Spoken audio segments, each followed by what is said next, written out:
ही नहीं मिला था। लंबे अरसे के बाद 2014 के बाद देश को एक अल्टरनेट मॉडल क्या हो सकता है, अल्टरनेट कार्यशैली क्या हो सकती है, प्रायोरिटीज क्या हो सकती है, इसका एक नया मॉडल देखने को मिला है। और ये नया मॉडल तुष्टीकरण नहीं, संतुष्टीकरण पर भरोसा।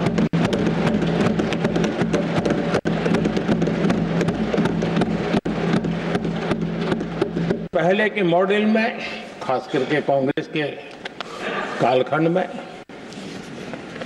तुष्टीकरण, हर चीज में तुष्टीकरण, यही उनका एक प्रकार से औषधि बन गई थी उनकी राजनीति को करने की।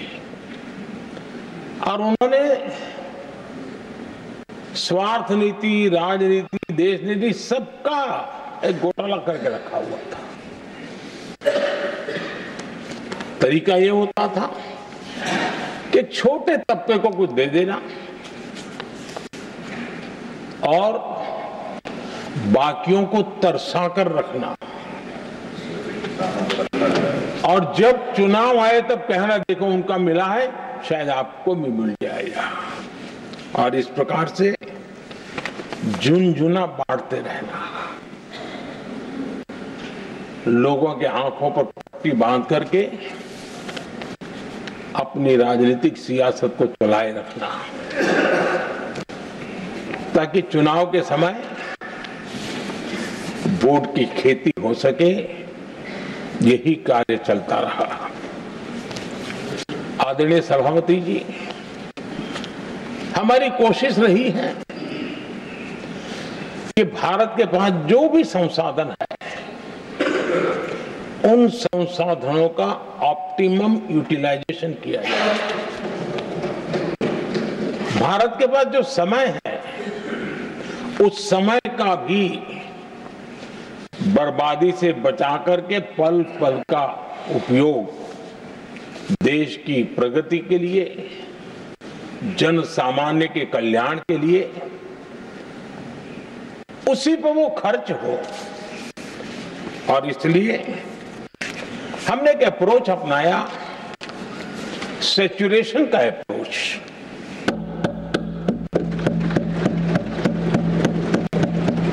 पैर उतने ही लंबे करने जितनी चादर हो, लेकिन जो योजना बने, जिनके लिए वो योजना बने, उनको वो 100% उसका बेनिफिट होना चाहिए।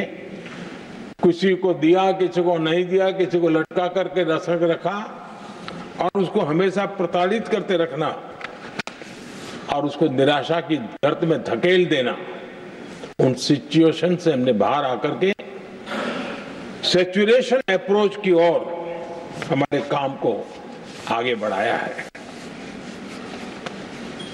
बीते दशक में हमने हर स्तर पर सबका साथ, सबका विकास की भावना को जमीन पर उतारा है।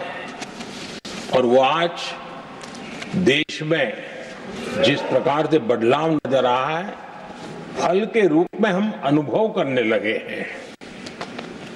हमारे गवर्नेंस का भी मूल मंत्र यही रहा है, सबका साथ, सबका विकास। हमारी ही सरकार ने SC, ST एक्ट को मजबूत बनाकर दलित और आदिवासी समाज के सम्मान और उनके सुरक्षा के संबंध में अपनी प्रतिबद्धता भी दिखाई और हमने उसको बढ़ाया।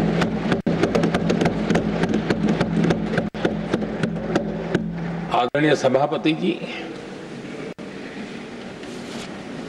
आज जातिवाद का जहर फैलाने के लिए भरपूर प्रयास हो रहा है, लेकिन 3-3 दशक तक दोनों सदन के ओबीसी एमपीस और सभी दलों के ओबीसी एमपीस सरकारों से मांग करते रहे थे कि ओबीसी आयोग को संवैधानिक दर्जा दिया जाए, ठुकरा दिया गया, इनकार किया गया, क्योंकि शायद उस समय उनकी राजनीति को ये सूट नहीं करता होगा, क्योंकि तुष्टीकरण की राजनीति के और फैमिली फर्स्ट की राजनीति में जब वो बैठेगा तब तक वो चर्चा तक के हित में भी नहीं आता है। आदरणीय सभापति जी, ये मेरा सौभाग्य है कि हम सब ने मिलकर के तीन दशक से मेरे ओबीसी समाज ने जिस बात के लिए मांगे की, आशाएं रखी, जिसको निराश करके रखा गया था, हमने आकर के इस आयोग को संवैधानिक दर्जा दिया।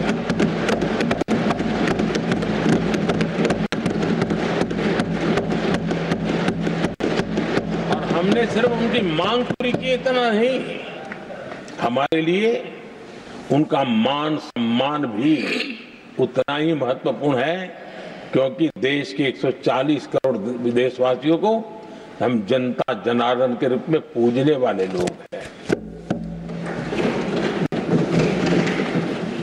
आदरणीय सभापति जी, हमारे देश में जब जब आरक्षण का विषय आया तो उसको एक तंदुरुस्त तरीके से समस्या के समाधान के लिए सत्य को स्वीकार करते हुए करने का प्रयास नहीं हुआ। हर चीज में देश में विभाजन कैसे हो, तनाव कैसे पैदा हो, एक दूसरे के खिलाफ दुश्मनी कैसे पैदा हो, वही तरीके अपनाए गए हैं। देश आजाद होने के बाद जब जब ये प्रयास हुए हैं, इसी तरीके से हुए हैं। पहली बार हमारी सरकार ने एक ऐसा मॉडल दिया और सबका साथ सबका विकास के मंत्र की प्रेरणा से दिया कि हमने सामान्य वर्ग के गरीब को 10% आरक्षण दिया, बिना तनाव के, बिना किसी का छीन करके। और जब ये निर्णय किया तो एससी समुदाय ने भी उसको स्वागत किया, एसटी समुदाय ने भी स्वागत किया, ओबीसी समुदाय ने भी स्वागत किया। किसी को भी पेट में दर्द नहीं हुआ, क्योंकि इतना बड़ा निर्णय, लेकिन करने का तरीका था सबका साथ सबका विकास, और तब जाकर के बहुत ही स्वस्थ शांत तरीके से पूरे राष्ट्र ने इस बात को स्वीकार किया। आदरणीय सभापति जी, हमारे देश में दिव्यांगों की कभी सुनवाई जितनी मात्रा में होनी चाहिए थी नहीं हुई। जब सबका साथ सबका विकास का मंत्र होता है ना, तब मेरे दिव्यांग जन भी वो सबके कैटेगरी में होते हैं, और तब जाकर के हमने दिव्यांगों के लिए आरक्षण का विस्तार किया, दिव्यांगों के लिए सुविधाएं उपलब्ध हो, इसके लिए मिशन मोड में काम किया। दिव्यांगों के कल्याण के लिए अनेक योजनाएं बनाई, लेकिन योजनाओं को लागू भी किया। ये इसके कारण इतना ही नहीं, आदरणीय सभापति जी, ट्रांसजेंडर कम्युनिटी के अधिकारों को लेकर के हमने उसको कानूनी रूप से उसको पुख्त करने के लिए प्रामाणिकता पूर्वक प्रयास किया। सबका साथ सबका विकास के मंत्र को हम कैसे जीते हैं, ये हमने समाज के उस उपेक्षित वर्ग की तरफ भी हमने बड़ी संवेदना के साथ देखा। आदरणीय सभापति जी, भारत की विकास यात्रा में नारी शक्ति के योगदान को कोई नकार नहीं सकता है, लेकिन उनको अगर अवसर मिले और वो नीति निर्धारण का हिस्सा बने तो देश की प्रगति में और गति आ सकती है। और इस बात को ध्यान में रखते हुए हमने ही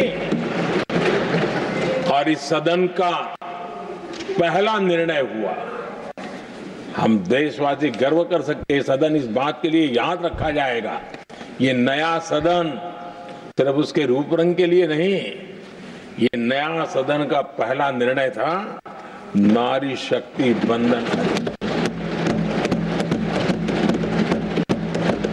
इस नए सदन को हम किसी और तरीके से भी कर सकते थे, हम हमारी वाहवाही के लिए भी उपयोग कर सकते थे, पहले भी होता था, लेकिन हमने तो मातृशक्ति की वाहवाही के लिए इस सदन का आरंभ किया था और मातृशक्ति के आशीर्वाद से ये सदन अपना कार्य आरंभ किया है। आदरणीय सभापति जी, हम जानते हैं इतिहास की तरफ अब थोड़ी नजर